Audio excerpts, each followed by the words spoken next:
Good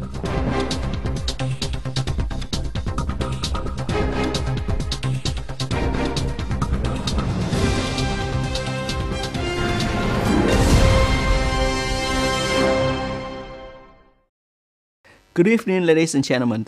We invite you to follow the English news podcast on Essential Television Channel of Brunei Province, continuing the agenda of the 8th session of the 15th National Assembly. On November 1st, the National Assembly listened to the evaluation reports on investment policy for National Target Program for Cultural Development for 2025-2035 period. Through the review, the National Assembly Committee on Culture and Education agreed with the necessity of investing in National Target Program on cultural development and said that the development of program at this time fully meets the political, legal, scientific, and practical basis. The implementation of program will contribute to increasing investment resources, meeting the urgent need for comprehensive human development, and building an advanced Vietnamese culture imbued with national identity, making culture closely linked and deeply permeating the entire social life, becoming a solid spiritual foundation, an important endogenous strength for the course of promoting industrialization and modernization of the country. However, it is recommended that in the process of developing the feasibility study report, the government should stipulate principal criteria and norms for allocating central project capital and corresponding level of local purchase, thereby determining the level of local purchase mobilization for each specific task, in accordance with the ability to balance the purchase and resources of each locality, especially with a priority mechanism for localities in remote areas with particularly difficult socio-economic conditions. On November 1st, the Department of Agriculture and Rural Development of Brunei held a similar title, Solutions for Developing Circular Agriculture and Applying Digital Technology in Livestock Farming. Circular economy is one of the most significant areas of focus in Vietnam's agricultural sector in general and in Brunei in particular. It is an inevitable trend for sustainable livestock development, especially in the context of increasingly evident climate change impacts, limited natural resources, and persistent risk of environmental pollution in livestock production. To address the issue, experts emphasize that the agricultural sector should educate farmers on the 5 specific benefits of circular agriculture that allow for sustainable development goals. 7. Input resources, contributing to economic growth, creating jobs, stimulating innovation, and reducing greenhouse gas emissions. As similar, expert and scientific share solutions that farmers can apply to their farms, based on the integration of scientific and technical advancement to link crop cultivation with livestock farming. This involves converting byproducts and waste from production processes into valuable resources for reuse in agriculture, thereby contributing to the environmental protection and ecosystem preservation. The Ministry of Education and Training said it is expected to change the method of calculating high school graduation scores from 2025.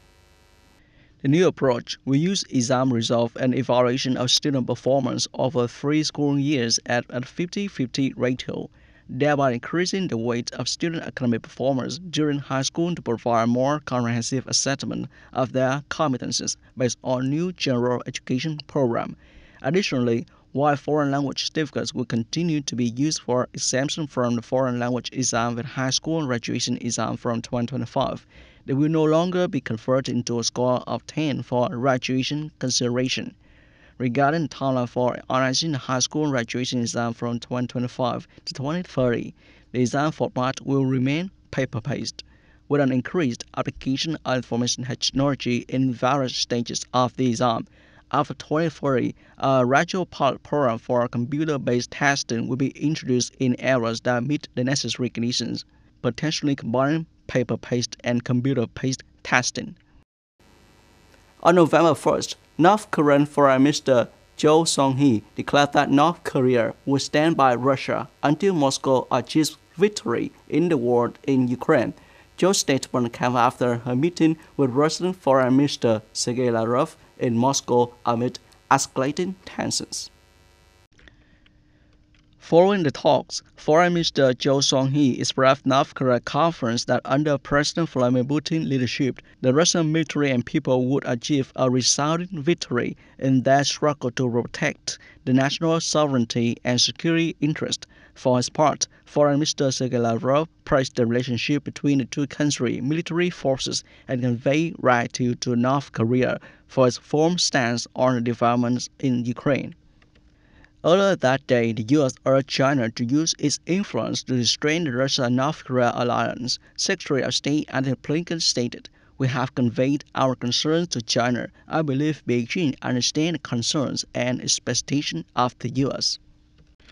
However, the Chinese Foreign Ministry said that the growing relationship between Russia and North Korea is not a concern for Beijing, and China's position on supporting the resolution of the Ukraine conflict through diplomatic means remains unchanged. On November 1st, post-war President Mokgweetsi Masisi acknowledged the defeat of ruling post-war Democratic Party (PDP), which he leads in October 30th parliamentary election, officially ending nearly 6 decades of party rule. President Masisi made an announcement following preliminary vote counts that indicated the PDP did not secure enough seats in parliament to continue governing the country. State television reported that, based on results from 55 out of 61 constituencies, the opposition coalition Umbrella for Democratic Change (UDC) won 32 seats in the 61-seat parliament, surpassing the threshold needed for a majority. Meanwhile, President Masisi PDP securing only 4 seats. Masisi's reputation suffered due to high unemployment rates, allegations of corruption, and poor governance. Analysts have pointed out that rising socio-economic discontent, particularly among young people, was the main driver behind the PDP's collapse.